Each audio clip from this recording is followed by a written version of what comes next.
François Delmas, conservateur général, directeur de la bibliothèque-musée Inguimbertine de Carpentras et responsable du projet L'Inguimbertine à l'Hôtel-Dieu. C'est un jeu de joie déjà parce que c'est l'aboutissement de 14 ans de travail à Carpentras pour mener à bien ce projet de bibliothèque-musée au service des Carpentraciens. Alors, l'Hôtel-Dieu est l'ancien hôpital de Carpentras jusqu'en 2002 et la ville a acheté ce bâtiment, qui est un édifice monument historique depuis 1862, en vue d'y transférer l'ensemble des collections de la bibliothèque-musée qui se trouve à quelques mètres d'ici, sur le boulevard Albin Durand. Ce lieu est ouvert officiellement au public depuis les 4 et 5 novembre dernier, week-end au cours duquel on a accueilli 9000 personnes. Oui, les attentes du public étaient très importantes. Alors, mon rôle depuis 14 ans a été de concevoir ce projet autour d'un concept qui m'a semblé pertinent de mettre en valeur, de bibliothèque-musée. C'est une spécificité carpentracienne. Partout ailleurs, on a dissocié la bibliothèque du musée, sauf à Carpentras. Et dans le contexte spécifique du bassin de vie de la COV, de la communauté d'agglomération, il m'a semblé tout à fait pertinent de réactualiser ce concept de bibliothèque-musée, voulu par Monseigneur d'Inguimbert, le fondateur au XVIIIe siècle, qui considérait que les œuvres du peintre, du graveur, du sculpteur étaient les adjuvants de la lecture. Et ce faisant, en réactualisant ce concept originel, il m'a semblé tout à fait pertinent de pouvoir l'adapter et d'y trouver le moyen de répondre de la manière la plus appropriée possible aux attentes de nos concitoyens. Alors la grande salle que vous avez vue, qui correspond à l'ancienne salle des malades, est conçue comme un forum, avec certes des livres que l'on peut emprunter, avec des ordinateurs, un espace multimédia, mais également on peut y voir des tableaux, des objets d'art. Ces œuvres ne sont pas qu'un décor, elles procèdent pleinement de la médiation culturelle. C'est-à-dire que chacune de ces pièces renvoie aux différentes facettes des collections innombrables et très variées de l'Inguimbertine, aussi bien le fonds de Judaïka, le fonds musical, d'où l'importance de cette vitrine contenant des instruments de musique, puisque, peut-être le savez-vous déjà, mais le fonds musical de l'Inguimbertine est très riche, avec des partitions originales de Bach, de Brahms, de Schumann notamment. Le fonds de Judaïka est important, puisque vous savez qu'il y a une présence judéo-comtadine à Carpentras depuis au moins le XIVe siècle, enfin attestée dès 1348, mais également des fonds très variés comme celui de Raspail, autre enfant du pays, celui de Naquet, promoteur de la loi sur le divorce.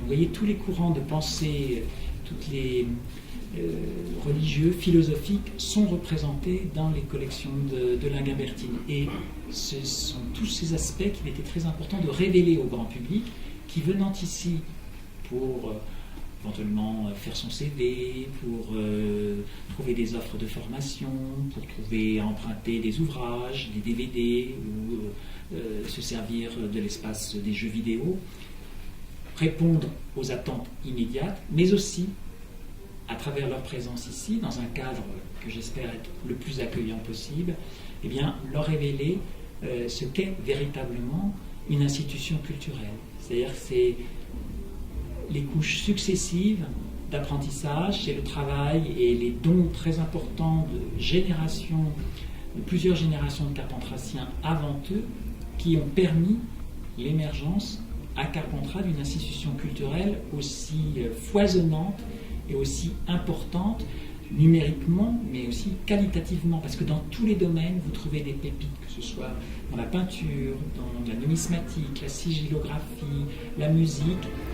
C'est ça qui fonde la réputation internationale de Carpentras, et c'était donc très important de permettre au public carpentracien, au public comtadin, de se réapproprier son patrimoine, retrouver une fierté d'être carpentracien, et en se réappropriant, eh bien, continuer à faire vivre ce patrimoine absolument exceptionnel. Alors la pharmacie fait partie intégrante du projet hospitalier au XVIIIe siècle, Monseigneur d'Inguimbert avait voulu un hôtel-Dieu conçu selon les normes hygiénistes extrêmement modernes de son temps. Donc des grandes salles de malades, très bien exposées. Les salles les mieux exposées étaient dévolues justement aux malades, puisqu'ils devaient y séjourner. Et il était important de leur offrir le séjour le plus agréable. Et la pharmacie était destinée donc à trouver les remèdes pour ces malades.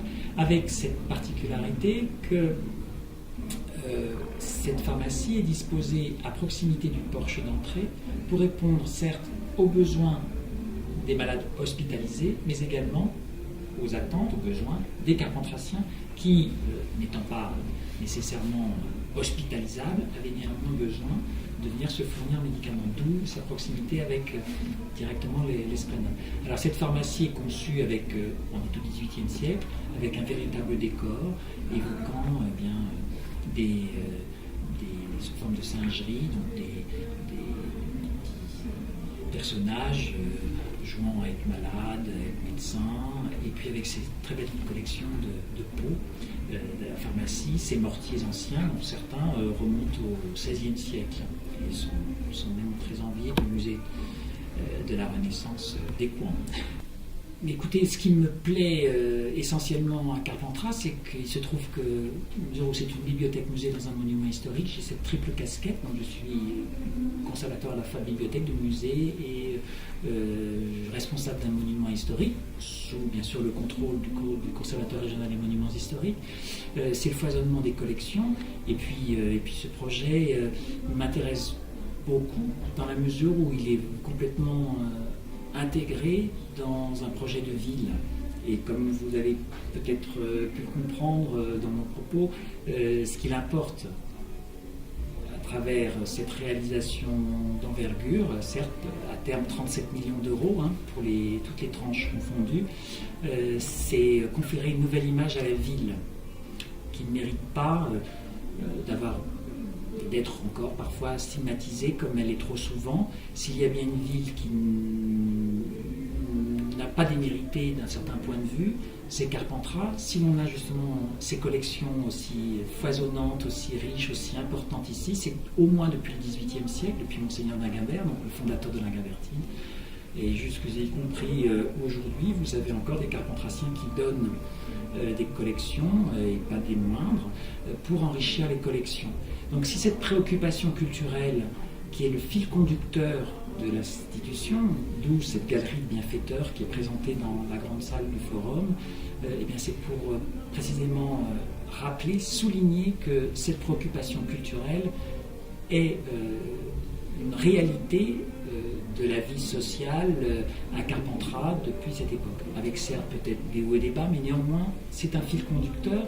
Et le fait que les municipalités successives, que toutes les courants politiques ont toujours voté à l'unanimité dans le cadre du conseil municipal les délibérations afférentes à ce projet depuis l'origine, prouve qu'ils ont tous conscience que